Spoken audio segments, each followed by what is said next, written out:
I just saw a fantastic documentary on HBO. It's in two parts, and it's Billy Joel's biography, and so it goes.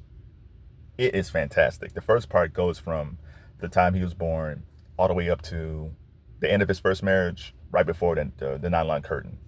And the second part goes from the Nylon Curtain when he met Christie Brinkley all the way to basically today. And it's fantastic. And kudos to Billy. Like he's been married four times, and his ex-wives all in the documentary. They all spoke their minds. It's fantastic. The through line with all these women is they all love Billy. Like especially like the ex-wives, they all have this great love for Billy, and he's not really a bad guy, but his drinking was a major issue in his marriage. And the crazy thing about that is, I don't think he understands how bad it was. Because usually there's some reflection. He's like, you know what? My drinking really caused me to lose some beautiful relationships. He never said that. Now he's better now. The third wife got him to go to rehab. I think it's Katie. She got him to go, but he really didn't want to go, and she felt like he held that against her. So I don't know what he's done recently, but it seems like he got himself together. He was even mad at Elton John because Elton John said when he was on tour, they said his drinking was in the way. I think Billy Joel was a functioning alcoholic. I think when it's time to perform, it's time to perform. He's totally fine. I guess he felt like, well, this is just my way of unwinding. But if you watch the documentary, you get a full sense of that. But overall, he is fantastic. Great music, great writer. He got this relationship with his father, and his father was a pianist, and his dad left the family, and his dad was very cold. And you know, Billy Joel is a warm-hearted guy. He still had parts of his dad where there's a coldness to him. And again, I don't think he understands that it's there. So it's a really interesting character study of a guy. And part one is great because the bulk of Billy Joel's biggest hits was written in the 70s. And this is also where we meet his first wife, Elizabeth Weber. And it's crazy how he got with her because it has something to do with his former bandmate when he was in a band. It's crazy how that happened. Billy had some mental health issues. He went to a facility for a while. That was insane. And so eventually his first wife, Elizabeth, became his manager. She didn't want to do it. It's just like he was going through all these people, and he just felt like Elizabeth knew him the best. And I'm telling you, if it wasn't for Elizabeth Weber, we wouldn't know the Billy Joel she had today.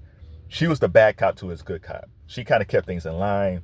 She was the one fighting for him at the record companies and things like that. She is fantastic. And we don't know much about Elizabeth Weber because by the time I really recognized Billy Joel at that point, especially with Uptown Girl, that he was with Christie Brinkley. And that's, of course, usually they talk about the second wife on, right? They kind of forget about the first wife. But I'm telling you, if you take Elizabeth Weber out of Billy Joel's universe, not only do you get, he loses a manager who fought for him, but his main muse. A lot of those songs that he wrote back in the 70s was about her.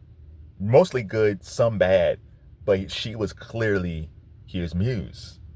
Now, I wish in it, usually when these things happen, like when Kobe and Shaq used to fight, and then they had the documentary where they actually sat down and talked to each other, I do wish that Billy would talk to Elizabeth and maybe apologize for certain things and thank her for certain things.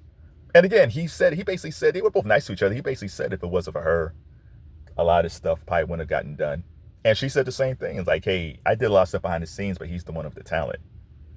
The crazy thing is the song Just the Way You Are. He hates that song. My parents loved that song. He thought it was like a wedding song, and he didn't even want to put it on the album. Phil Ramone, his producer, fought to put that on his album. And Elizabeth, she basically chose that as the second single. Like, I don't know how she got that power. I guess she gave the label the choice of the first single off the album, The Stranger, but she got the second choice, and she chose Just the Way You Are because she knew Billy would never choose it. And that's the song that just made him a star. You take that song out, if Phil Ramone didn't fight to put that song on that album, Billy Joel might be okay, but not as great. If his first wife, did not fight to get that song released, we might not know Billy. But he never made a song like that again. And that song crossed over into R&B. Like, I don't know how you make a song that great that Phil Ramone loved, your wife loved, Linda Ronstadt loved, my parents loved, everybody loved this song but him. But it's a really good documentary. So if you're looking for a really good music documentary to watch, check out Billy Joel's and So It Goes, parts 1 and 2. HBO, I think they should start doing more music documentaries like last year. Like last year, they had the Yacht Rock documentary.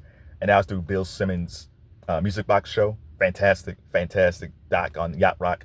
So I think this is something HBO should keep doing. So who do you think deserves a documentary? It doesn't matter what genre. Who do you think has a captivating story that we should know? Let us know.